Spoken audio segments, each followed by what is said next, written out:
Good morning India.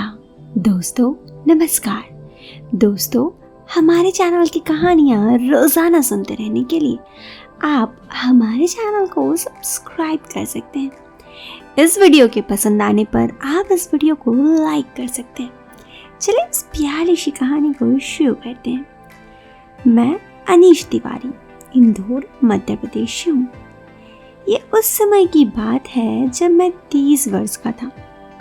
उन दिनों अपने दोस्तों के साथ लाइफ में बहुत सही था। एक दिन मेरा मन उदास था। घर में पिताजी थोड़ी डांट फटकार लगा दिए।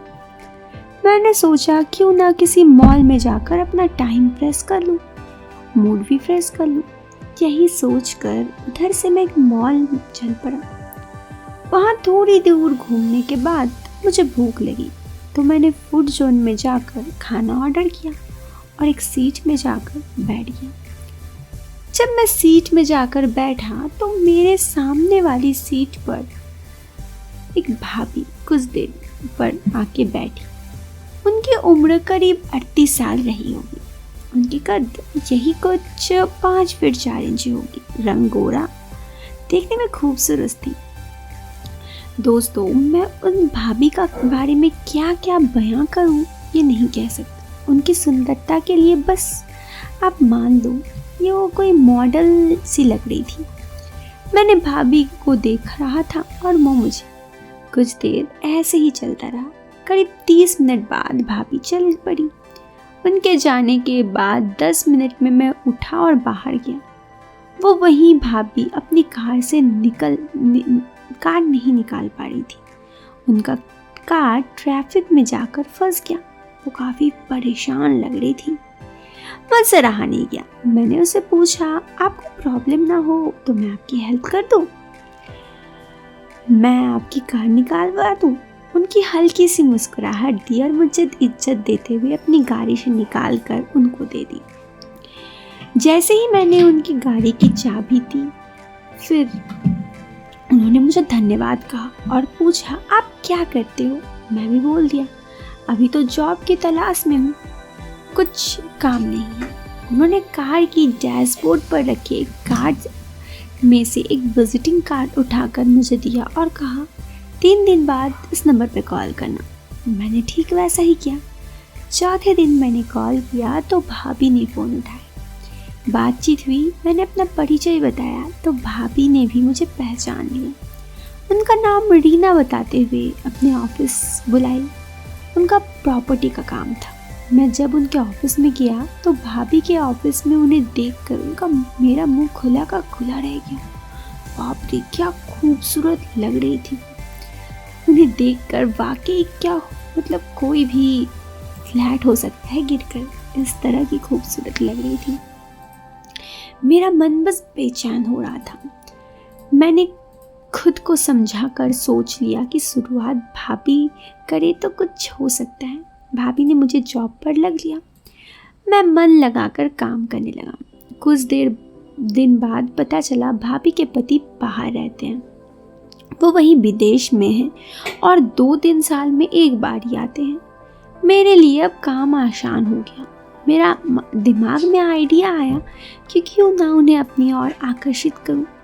मैं अपने प्रयास शुरू किया और यही सोचा कि अनजान बनकर भाभी से कुछ बात बढ़ाया जाए।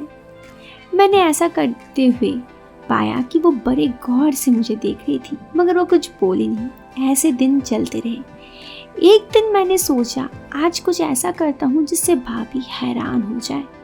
मैं ऑफिस के वॉशरूम में कुछ कर रहा था और ऐसे दिखाया जैसे मैंने चेन लगाने का पता ही नहीं था। जिप खुली थी।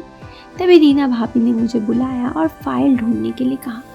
मैं उनके केबिन में फाइल ढूंढने लगा और उसी समय मैंने ऐसा एंगल बनाया कि वो मुझे देखे। अनजान बनकर मैं फाइल ढूंढ रहा था।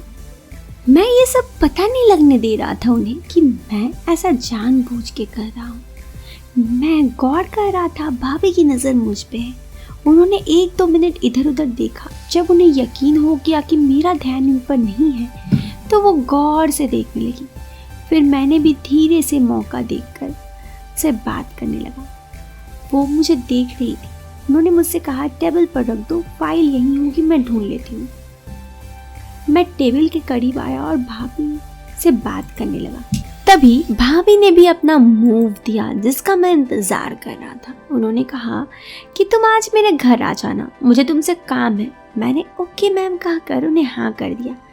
मैं ऑफिस के बाद भाभी के घर गया तो भाभी चाय बनाई और बोली, आज मेरे सास ससुर घर पर नहीं है तो तुम यहीं सो जाओ, मुझे अकेले डर लगता है। मैं तो इसी मौके के तलाश में था। रात को मैं उनसे थोड़ी बहुत बात करने लगा।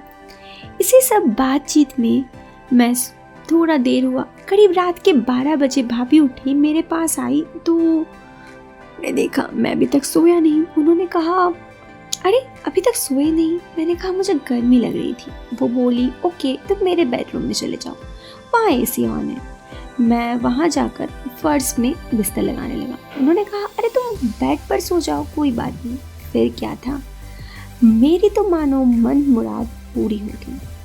उस दिन मैंने जानबूझकर कुछ नहीं किया और रात में सो गया। सुबह उठा और ऑफिस चला गया।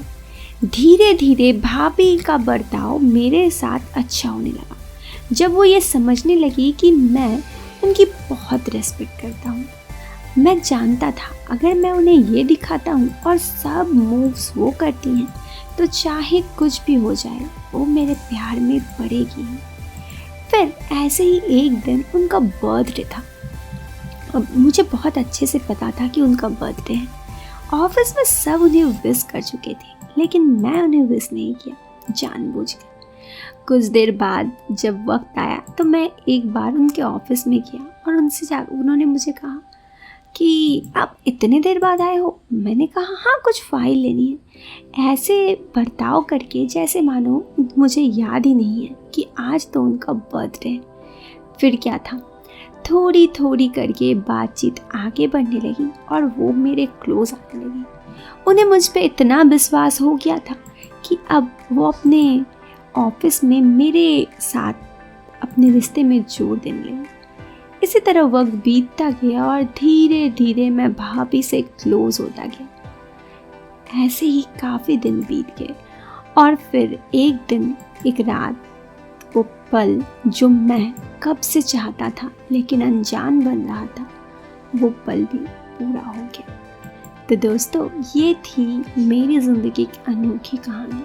कैसी लगी आप ज़रूर बताएं। पसंद आई हो तो वीडियो को लाइक और चैनल पे पहली बार आए हैं तो सब्सक्राइब करें। मिलते हैं फिर एक नए वीडियो में एक नए और इंटरेस्टिंग टॉपिक के साथ। तब तक के लिए bye bye, take care, bye.